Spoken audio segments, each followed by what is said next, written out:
Menteri Keuangan Sri Mulyani mengatakan Presiden Joko Widodo akan segera mengumumkan kenaikan gaji. Gaji aparatur sipil negara diproyeksikan akan naik.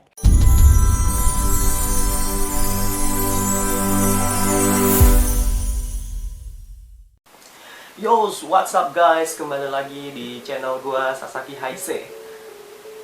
Untuk pembahasan gua kali ini mungkin agak sedikit ya gitulah. Karena pernah nggak sih kalian itu mikir dari mana gaji para ASN or PNS itu berasal gitu loh.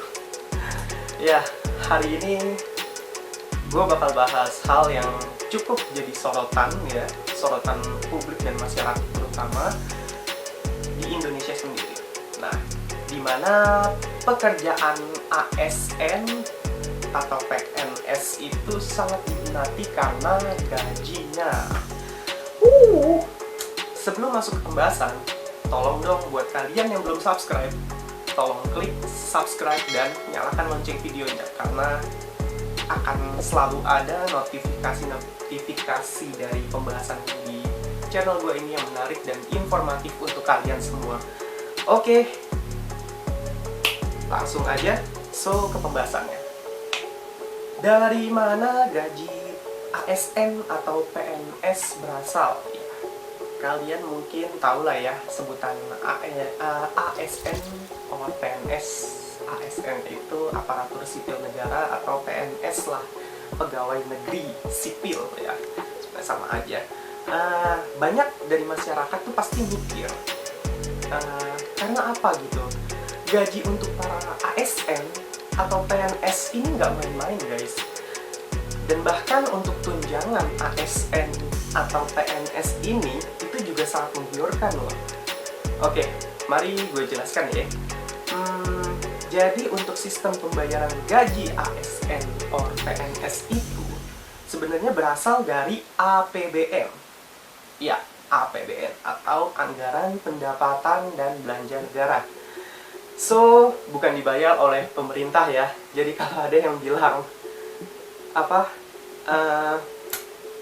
dibayar oleh pemerintah itu bullshit banget. Nah, lalu APBN ini asalnya dari mana sih gitu? APBN itu berasal dari utang negara, pajak, PNB. PNB itu adalah penerimaan negara bukan pajak ya. Itu biasanya dihasilkan dari badan usaha milik negara ya. Korek kalau gue salah. Sama hibah ya, kalau nggak salah hibah. Meskipun dari dana hibah ini gue agak sanksi sih ya, karena meskipun katanya negara-negara luar itu ada yang menghibahkan baik dana ataupun mungkin pekerja profesional di Indonesia itu kalau bilang dihibahkan tanpa royalti itu kayaknya agak bullshit. Toh sekarang itu nggak ada yang gratis kan guys gitu loh. Jadi logika kita juga berusaha untuk bermain gitu. Lalu dari pembahasan tadi jelas dong APBN itu dari mana asalnya? Masyarakat tentunya. Nah, jadi kalau ada yang bilang ASN atau PNS itu digaji oleh pemerintah, itu kayaknya keliru ya gitu loh. Karena jelas-jelas ASN atau PNS ini digaji dari dana APBN, di mana APBN itu adalah milik negara, bukan milik pemerintah.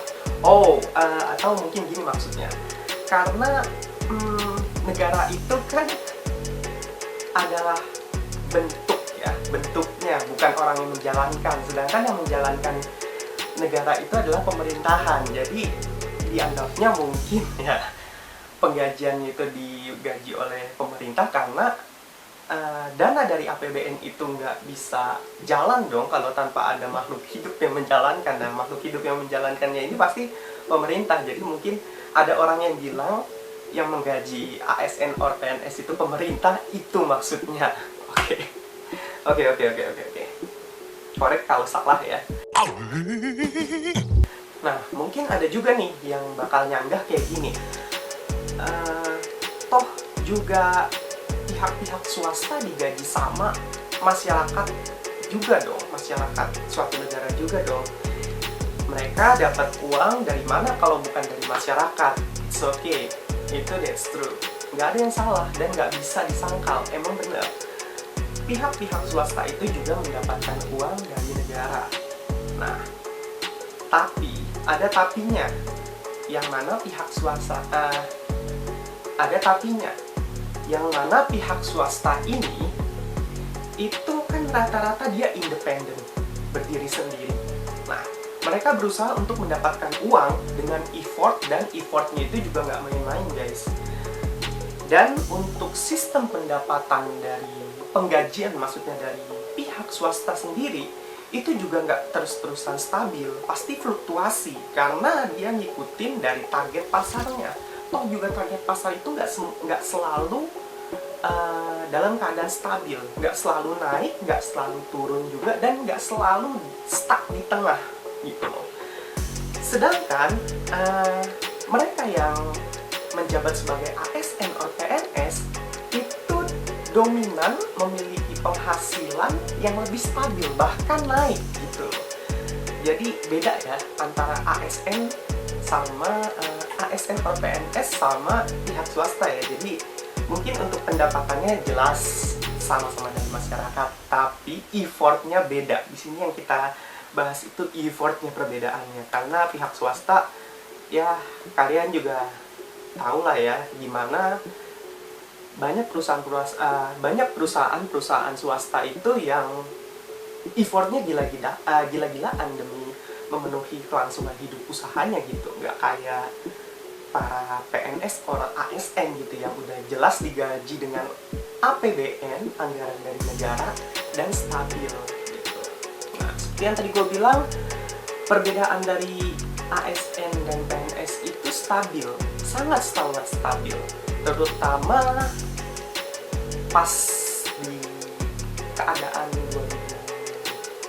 2020 ya, kalau nggak salah itu COVID 2020-2021 tuh sih yang lagi bincang-bincangnya. Nah itu banyak banget pihak swasta yang gulung tikar atau mungkin mem-PHK karyawannya untuk membuat efisiensi tenaga kerja demi keberlangsungan hidup dari si pihak swastanya itu. Sedangkan dari pihak ASN atau PNS ini mendapatkan gaji yang stabil tanpa potongan, dan juga untuk tunjangannya it's okay ya. Ya korek kalau gue salah, mungkin ada data salah yang gue temui ya di sini ya. Lalu dari sistem penggajian ASN atau PNS ini yang bersumber dari APBN negara, mau nggak mau, toh ketika APBN itu nggak sanggup buat menutupi penggajian para ASN atau PNS ini, mau nggak mau kan negara harus utang dong untuk menutupi biaya penggajian dari ASN atau PNS ini. Dan bahkan yang agak sedikit buat gue skeptis ini ya mungkin kalian bisa komen nanti di bawah, itu ada wacana kalau kemungkinan di tahun depan itu gaji ASN atau PNS itu bakal naik gitu, bakal naik, dan minimalnya jabatan terendah itu 9 juta. Wow. Hai. Nah, dari sini tuh menurut kalian nih para viewers, ASN atau PNS itu apa ya? Worth it nggak sih dapat gaji? Sepadan nggak sih dengan mereka? Ya, yang we know lah. Kalian bisa menilai sendiri kinerja para ASN atau PNS terutama di negara kita ini loh. Nah, jadi mungkin ya dari sini silakan di komen aja ya, menurut kalian tuh pantas nggak sih ASN atau PNS itu dapat gaji sekian di tahun depan gitu loh. Karena ini cukup buat gue skeptis juga ya. Mungkin dari komen kalian bakal nantinya memberi inspirasi lagi buat gue untuk lebih mengkulik gitu loh pembahasan ini. Nah, karena bukan apa-apa, toh kalau nanti misalnya penggajian ASN or PNS itu benar-benar wacananya itu akan menjadi sebuah fakta dan dijalankan, ASN or PNS itu naik gaji lagi, mau nggak mau utang kita bengkak lagi dong. Ya, utang bengkak lagi. Karena apa? Kalian tahu lah, saat ini negara lagi mengalami krisis ya, meskipun banyak pihak-pihak di luar sana yang bilang Indonesia akan tetap kuat, tapi ya kita tahu sendiri keadaan saat ini tuh nggak membaik, malah mungkin membaik karena hutang ya, karena hutang. Apa iya di tahun depan dengan adanya kebijakan kenaikan gaji dari ASN or PNS ini akan menambah utang lagi? Toh kalau menambah utang lagi, ini lucunya, pasti bakal ada kenaikan pajak lagi ke masyarakat tentunya. Dan mungkin juga bisa jadi akan ada pajak-pajak yang nggak rasional gitu menurutku. Mungkin nggak sih nantinya kalau kita itu terlalu banyak utang sama negara luar, kita napas per detik aja di apa? Dikenain harga Rp1, kan itu sangat-sangat nggak logis ya, nggak masuk akal. Sorry analogi maksudnya, nggak masuk analoginya ya kan, harus positif thinking kita. Mungkin mana kalau APBN yang seharusnya nggak penting-penting banget menaikkan gaji ASN atau PNS, karena menurut gue gaji mereka itu udah sangat-sangat masuk akal lah ya dan sepadan dengan kinerjanya saat ini, dan nggak gila-gila banget. Toh di luar sana perusahaan-perusahaan swasta malah ada yang gajinya di bawah UMR untuk saat ini. Karena apa ya? Karena keadaannya masih pancaklik kayak gini ekonominya pasca corona ya. Jadi kalau menurut gue sih ya, daripada dana anggaran itu dijadikan dialihkan ke kenaikan gaji ASN atau PNS, ada nggak sih baiknya gitu dijadikan dana anggaran itu sebuah penyeluruhan pemerataan baik pendidikan, kesehatan gizi gitu loh, atau ya keuangan dan lain-lain gitu lah. Toh juga kan kita juga tahu di Indonesia itu nggak semuanya masyarakatnya ada, bahkan mayoritas masih bisa dibilang itu minim pendapatannya dan berkekurangan.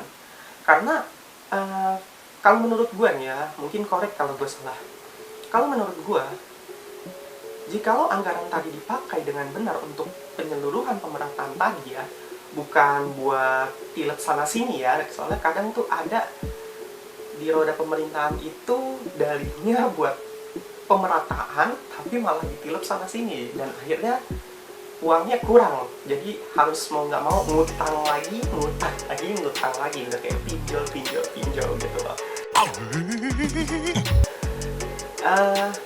Gue merasa kalau memang benar-benar dipakai buat pemerataan gitu ya, pemerataan dari keuangan, pendidikan dan kesehatan, nggak menutup kemungkinan Indonesia itu dalam 2 tahun ke depan gitu bisa langsung melesat maju.